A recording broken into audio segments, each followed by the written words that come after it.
I'm Dan, I play acoustic guitar and sing. I'm Steven, I play drums. I'm Mike, I'm the third guy in the band.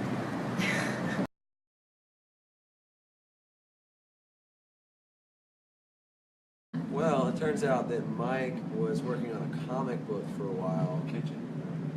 And it was called Dangermuffin, was the protagonist. He was like the comic book hero. Yeah. And he was, and then Mike fell on hard times and binge drinking, and the comic went south, but the music that we were writing for the comic book stuck. I always saw like those paper things that go on the bottom of the muffins, like it kind of looks like a grill, Yeah. So like I just picture like the muffin scooting around, like it's kind of bad. It's got all these grills going on. Yeah. So from now on, it means danger. Yeah, that's we're working on getting that, sign language added to the bonobo. ASL. the bonobos. There you go.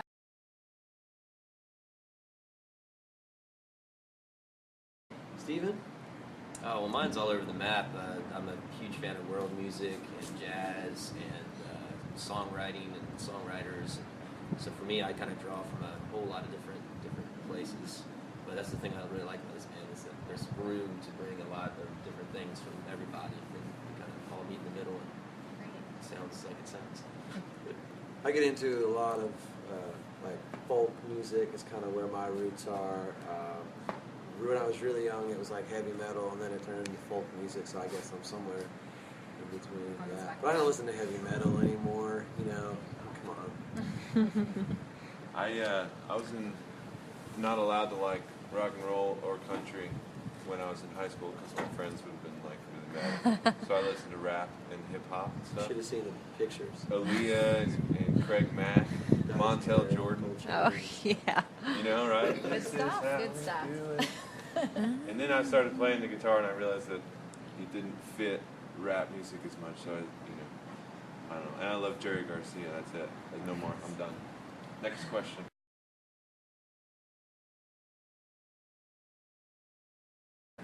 Well, I think that we're very happy to be a part of it, because what you have in the jam community are true music fans, like die-hard music fans that know their music, and we're very happy to be included in that. We're privileged to be a part of that, for sure.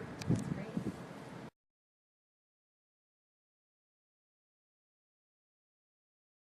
Sure. Well, I kind of came up just playing acoustic guitar, and so a lot of gigs that I did, I was covering a lot of the low end kind of on my own, and then I discovered a particular type of acoustic guitar that's very present, and it just kind of stuck. We've tried bass players and so on and so forth, but we feel like there's a lot more room, kind of like what Steven was saying, to be more expressive with it. And it works. Yeah, I think it does. Some people don't like it, but they're usually bass players. It's kind of neat too, because we can go into these tiny little acoustic like showcase rooms and squeeze in on the stage and play like a very sort of intimate kind of show that you can't do with a 7-piece funk band, no matter how hard you try. Yeah. You know what I mean? You can't bring.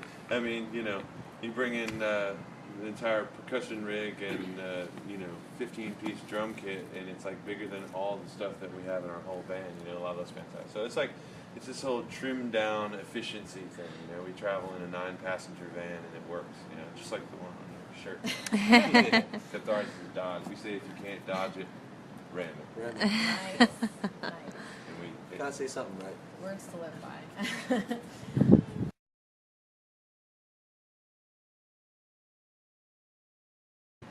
Well, our first one was French Broad.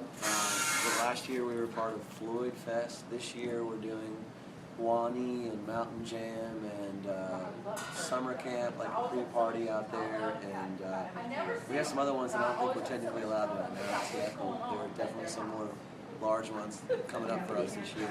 And kind of we let them know it's like a priority for us to be there. It's where we where we want to be, and we've been lucky enough to be able to be involved in so many great gatherings. We're stoked.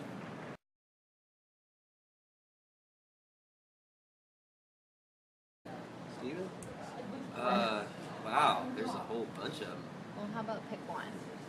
One of them would be just going as a fan, not playing, to Merlefest many years ago and watching Willie Nelson at 30 degrees and it's raining. I think it's raining. You like right that now. cold weather, right? Oh, it was kind of miserable, but Willie was it was such an incredible night.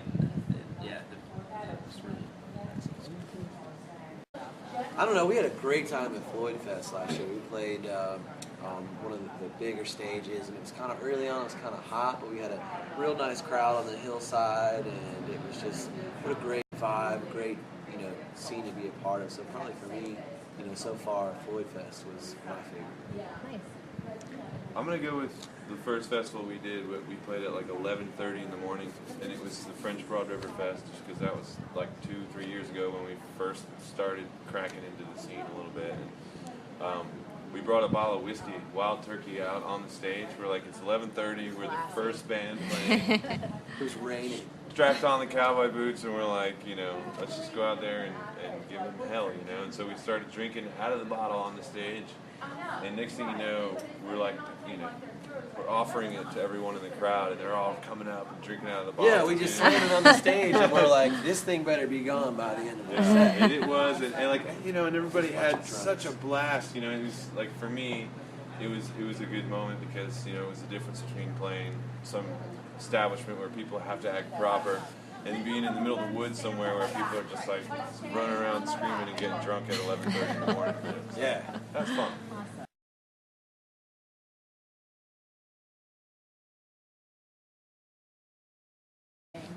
It's exciting. I mean, we're just happy to go and experience it. I mean, I always say this about it. Like, our goals are to just keep playing, and if we can just keep doing that, I think that so far we've experienced growth, and we'll just continue to do that. We just want to sustain. We want to be doing the same thing 20 years from now. So if some shows are going to be great, and people will buzz about it, and some won't be, and we'll do anything and everything in between as long as we can just kind of put one foot in front of the other and keep the wheels on the road. Nice. Awesome. Hopefully we can get up on stage and jam with My Morning Jacket. Yeah.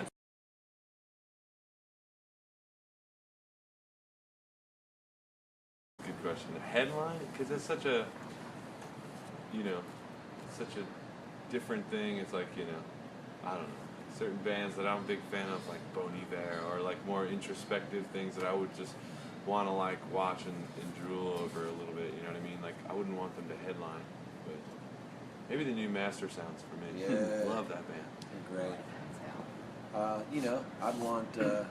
I'd want My Morning Jacket to be there. Yeah. I'd want Soul Live to be there. Nice. Man, that's hard. I'd probably do a co-headline and get a bunch of different bands of all the people that I'm friends with that I've met over the years that are musicians, and just have a giant jam session as the headline on the slot.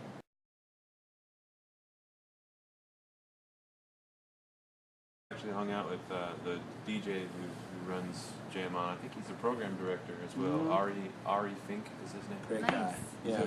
He's a big supporter of the band, and we're extremely grateful of that because, thousands of people a day are everywhere in the country are just hearing us, and it's showing. Like, everywhere we play a show, Everywhere we've been, brand new markets. people come out and introduce themselves. I heard you on Sirius XM Jam On. Awesome.